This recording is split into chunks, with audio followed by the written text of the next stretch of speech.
Welcome to the Strenuous Life Radio, a podcast where leaderpreneurs, entrepreneurs, men and women learn the essentials and soft skills of the strenuous life.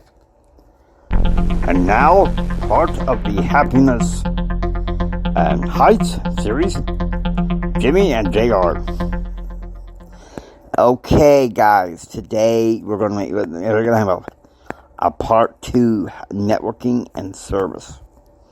Okay, and the first one, we're gonna talk somewhat about networking, but also about service.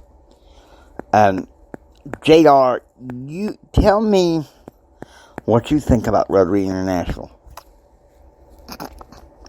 Well, they're a wonderful organization. They give you a chance to do some service for your fellow man, and also, well, I think it's a wonderful opportunity for people to network with, and just it can grow your speaking and leadership skills as well. And it kind of goes hand in hand, Toastmasters, but we're talking about Rotary, right?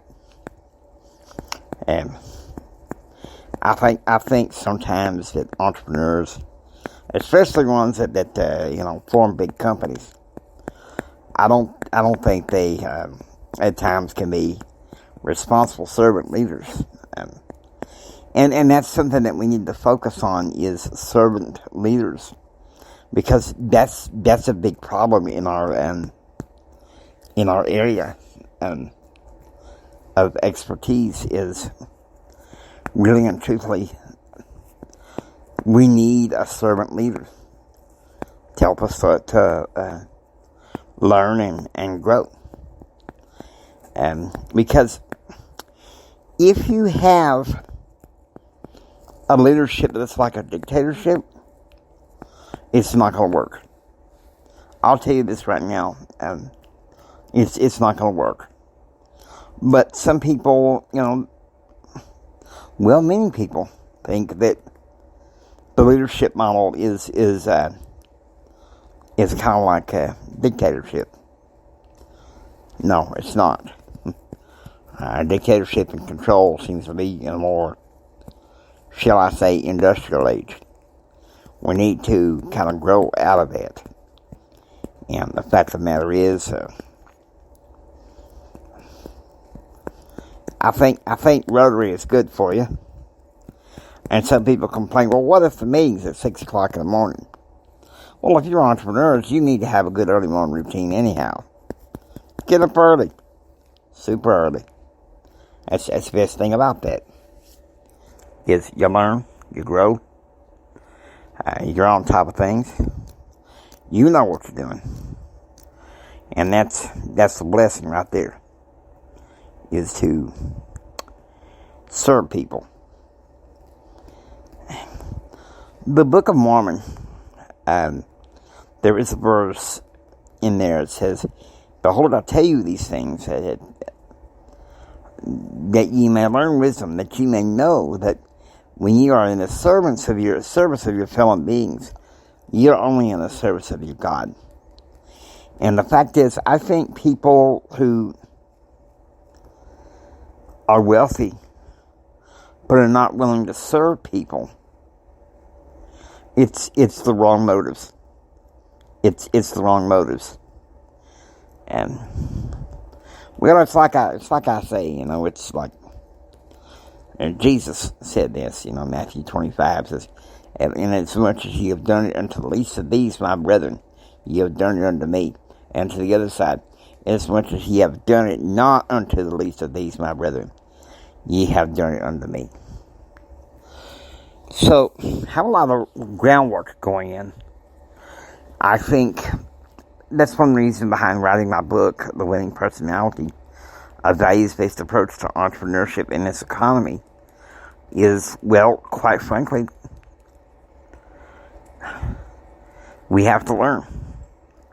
We have to grow.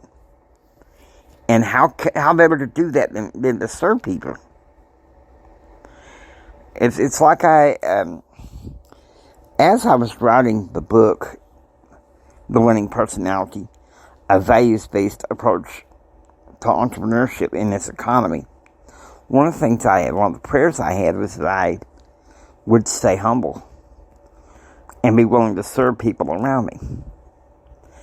Now I gotta be honest with you, it's not always easy in my position, being legally blind and not really getting out all that much. But the fact of the matter is, we've all got to find some way to get through this. And we're all on this planet together. So I think it wouldn't hurt for us entrepreneurs, whether you're rich or you're poor, find some time to serve people while you're networking. Really find out who people are. Theodore Roosevelt, he said this: people don't care how much you know unless they know how much you care. And I don't think it's something that you can just get from social media in and of itself. I think it goes down to being out among the people. I know some people are not, let's say, not a people person. I'm a hermit. I meet those types. Me, myself, and JR, we're people persons. You pretty much have to be a successful leaderpreneur. I mean, that's just laying the groundwork where service comes in. And you are strengthened by that, because that's how you do it. You get on top of things, and you grow, and you serve your fellow man. Because let me tell you something: as you network and you serve with other people, you'll be surprised what knowledge you can grow as an entrepreneur. Serving shouldn't be something that we look down on. In fact, I think it's necessary for us to have a servant's heart in order to learn and grow. It's a way that can help us stretch. I don't know what it was, but, around the time that I started this podcast, I was going to take a 2-week leave of absence from Toastmasters. And I don't know what it was. It was like the Lord said, no. You need this club. And you know what? You're right. I do. Because without it, I don't know what I'd do. I would be lost. Because when you're serving people, you're blessing people and helping people. Yes, you are, and it becomes part of who you are. How your word is your bond, and you do what you can to keep your word, and that involves serving people and being in humility. I mean, that's what we're called to.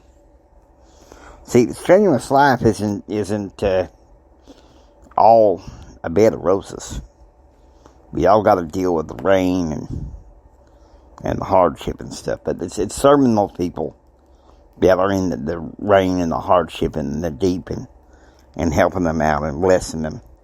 That's how they get to where they need to be, and that's how you come to an understanding, and that's where you take your chance to love the Lord and bless Him by being involved in service. Thank you, JR. I think that this is a good place to end this real quick. We'll do another podcast today or tomorrow where we'll talk about Toastmasters specifically. And then we will put down and we will do another week of podcasting next week, Lord willing. With that, I hope you enjoyed listening to Strenuous Life Radio. If you like what you hear, please join us. Don't just sit there and take it. Build your dreams so you can take it. And also, think strong, and live the strenuous life. And God bless you. And God bless each and every one of y'all. Y'all take care now, you hear? And remember this, from the bottom of my heart, I say this. Remember this. Jimmy loves you.